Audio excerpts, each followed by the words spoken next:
Hello and welcome to the CSR Journal. Today we are joined by Dr. Rashneh Pardiwala, Director and Founder of Center for Environmental Research and Education.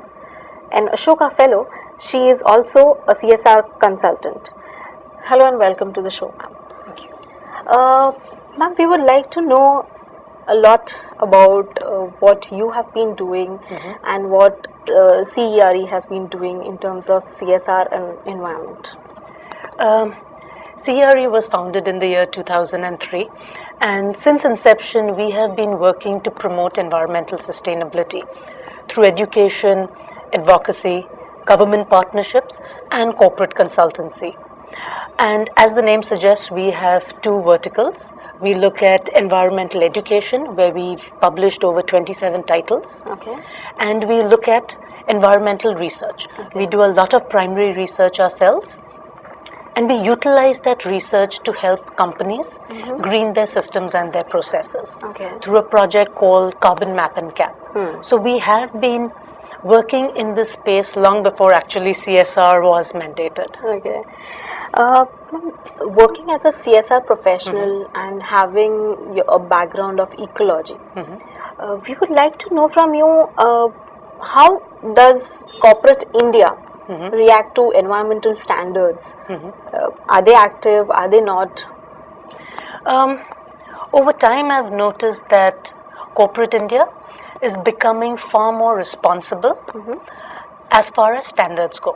We have very strict regulatory standards that have to be met. Right. You cannot do business on a dead planet. Correct. So I think corporate India has taken on this challenge, and the change is happening.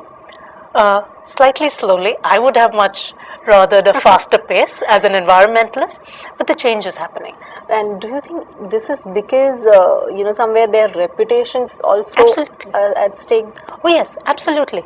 I think customers are also becoming very discerning. Exactly. The customer has become a powerful voice, especially now with the onslaught of social media.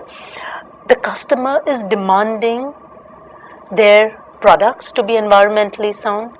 They're demanding their services to be green. Correct. So I think the consumers are a very strong voice. Right. And companies no longer can walk away from their environmental responsibilities, because you've got a very strong consumer lobby that is also well educated. Right. Today the consumer is happy to spend a little bit more on maybe organic products. Exactly. On products that have not been animal tested, than just going with the run-of-the-mill products that they know are polluting. Exactly. I think customers are now becoming a very powerful voice. You have played the role of an environmental activist while opposing the Dano power plant. Tell us more about it. I wouldn't use the word opposing. I think as an environmental organization and part of an environmental organization, what we were trying to achieve was to ensure that the thermal power plant met the regulatory standards. Okay. So essentially, since the thermal power plant was in Dano, which is an ecologically fragile zone designated by the Union Ministry, recognized by the Ministry of Environment and Forest, it is a fragile area. If the thermal power plant is in a fragile area, we were wanting the thermal power plant to essentially ensure that it was not polluting. Okay. And it had to meet the standards that were prerequisite while establishing it. So more than opposing it, we were wanting them to ensure that their systems were clean. Right. We were keen that they installed an FGD, which is a flue gas desulfurizing unit. Okay. And that took a lot of convincing through the courts, but finally they did. Okay. And I think that's what we were wanting to do, is send out a message that companies, factories, industries need to take their environmental responsibility seriously. Right. They need to meet the standards not only in letter but also in spirit. Right. We as environmentalists are not anti-development. It doesn't have to be a choice.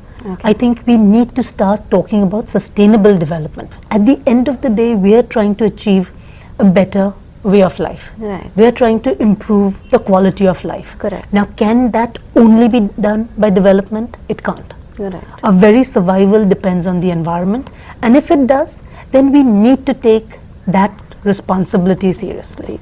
India is not known to be very friendly for industries, like because of our environmental laws. But we still have cases, as you very well know, wherein laws are flouted, and there is a lot of ecological disaster.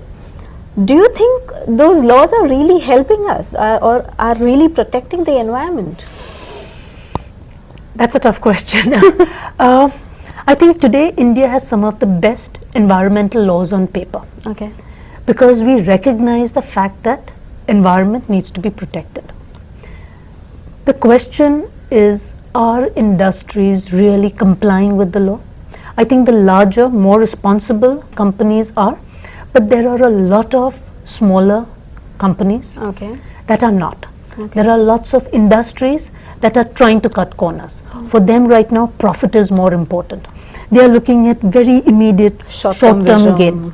They are looking at growing very quickly, not realizing that finally the environmental impact is not only going to impact society, but it's also going to impact your business environment. Absolutely. And I think these laws need to be there. I think governance is important, but I think finally we need to abide by law. And I think it's just as a society, there are laws in every field. I mean, you talk about road safety, there are laws. There are laws against drunk driving, but we see cases. I think we as a society need to start abiding by law and realizing it's better to abide by the law than trying to find ways to circumvent it. Always. You will not stop at a red light until you see a policeman. I think the instinct is, oh, we can get away with it. Exactly. I think we need to realize that we could get away with it, but not for long. Exactly. It's going to come back and really bite us. Do you find the carbon footprint that you've been measuring as alarming to the standards we have? Yes, I think the carbon footprint of India, we are one of the top 3 emitters. Yeah. So yes, our carbon footprint as a country on a global scale is alarming. With our population, it's only going to increase. And so it's important that we start acting today. Yeah. I do not think we have the luxury of time to hope it away or wish it away. Correct. We need to start taking very concrete action at every level. It needs to be at an individual level, it needs to be at a societal level, it needs to be at a national level. According to you, what role do individuals play when it comes to environmental protection? I think it starts with the self. I think individuals play the most important role in both their personal and professional life. As an individual at home, you can make so many choices. It can be in waste management, if you choose to segregate your waste or not. It can be in your energy consumption. Do you choose energy efficient appliances or not? So these are lifestyle changes and options that you need to make. And that's in your personal life. In your professional life, when you are sitting in that chair of power, you can actually change the way your company works.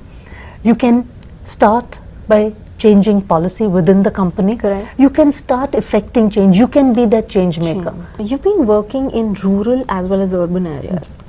Now, we would like to know what is the involvement or difference in behavior in terms of behavior of people when it comes to environmental projects. Are by any standards rural people more inclined towards saving their environment or anything? No. I think what I have noticed in my personal experience has been that rural India is far more connected to the environment than urban India, because they see a direct linkage between the environment and their survival. Right. They realize that I need water to survive. Correct. It is not an item that they will take for granted. In urban India, very often we don't know where our water comes from. It comes in our tap. Which lake does it come from? How far away does it come from? We don't know. Because it is a facility we have readily available and very often taken for granted. And unfortunately, I think rural India is paying the price for it. For example, I'll go back to the Dahanu thermal power plant. The Dahanu thermal power plant supplies electricity to all of suburban Mumbai. But Dano, the very town in which the thermal power plant is, still faces power cuts up to 5 and 6 hours every day, even today, which then leads to social inequity. So here you have a thermal power plant that is ruining a rural environment to supply urban India's electricity. And I would say it's not only need, it's absolutely greed. If you fly over Mumbai city, it's lit up like a Christmas tree. Right. And urban India is utilizing all the resources. Correct. And who's facing the problems? That's rural. Absolutely. So when we undertake projects in rural India, we find there is far more participation, there is far more involvement, because they see that linkage, that it is for my direct benefit. I get water today, it's going to help me today. It's not a long-term proposition. That's exactly. The government of India is trying hard to have industries, boosting up in India with Make in India and Startup India initiatives. We are also trying to get foreign investments and have many manufacturing units. Do you think our environmental standards are laid enough to have the environmental check in place?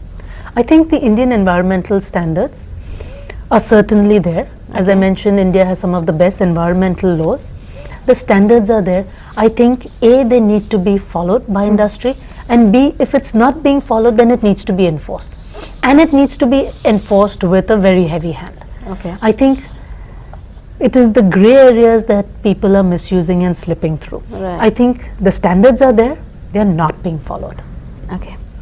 Now, we have so far affected our environment really badly. Now, can we have environment and business growing hand in hand without each affecting the other adversely? Oh, I think we have no option. I think they have to grow hand in hand.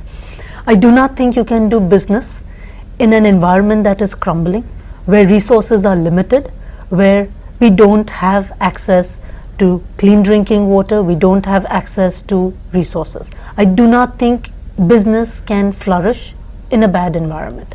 And do you think we could have some positive kind of penalization with, say, enforcing tree plantation or ensuring cleaning river if laws are flouted? Yes, I think the carrot or the stick approach would need to be adopted. I think going green needs to be incentivized more by the government. Exactly. And that definitely will help. We need to ensure that going green is not a very expensive proposition. Do you think the government is doing enough to ensure these practices are, followed properly? Oh, as an environmentalist, I'll always want more to be done. But I think, yes, the ball has been rolling. Okay. They've set it into motion. I think we need to follow up. More, of course, can be done. I think a lot more can be done. I think law needs to be enforced more strictly. I think that is where the government needs to come down heavily. We need to keep an eye on development, where I don't want the environmental laws, the very strong environmental laws that we had, being diluted only for development. I don't want CRZ being diluted. I don't want EIA being diluted. I think we need to appreciate the fact that in a lot of wisdom, those laws were created. With a lot of foresight, those laws were created. No point diluting them today to meet a 5-year goal or a 10-year goal. Right. We need to survive on this planet for many generations. Correct. Talking about the CSR part in terms of CSR activities, now currently we have had differential tax treatment when it comes to CSR activities listed under Schedule 7. As many CSR professionals were expecting, because a committee report had laid down that there should be uniform tax treatment. But the budget has not come up with anything of that sort. How would you react to it? I would like uniform tax treatment where all projects are exempt. So it shouldn't be NGOs who have ATG certification, who have the 50% exemption limit. I think worthy projects should be evaluated based on merit, should be evaluated based on outcome, and all of them should be tax exempt. Okay. So that CSR boards look at projects only on their worthiness and not tax savings, or is this a pet project of the government? Will we earn some brownie points if we Exactly. park our CSR funds here and not there? And I think there we will run the risk of genuinely good projects being sidelined and pet populist projects getting excessive funds. Correct, correct. And there I feel we run the risk and the danger. Okay. If I have to ask you to put your views about CSR, what does CSR mean to you? I think CSR for me means responsibility. Responsibility as a local citizen, responsibility as a global citizen, responsibility that we need to assume for future generations. CSR needs to be undertaken truly in letter and spirit, because finally, if we don't take responsibility for our resources, I think we will be leaving the earth as a far poorer place than what we have inherited. Correct. Okay. It was really nice talking you, getting some green environmental facts up here. Thank you so much for joining us and giving us your time. Thank you. My pleasure. So much.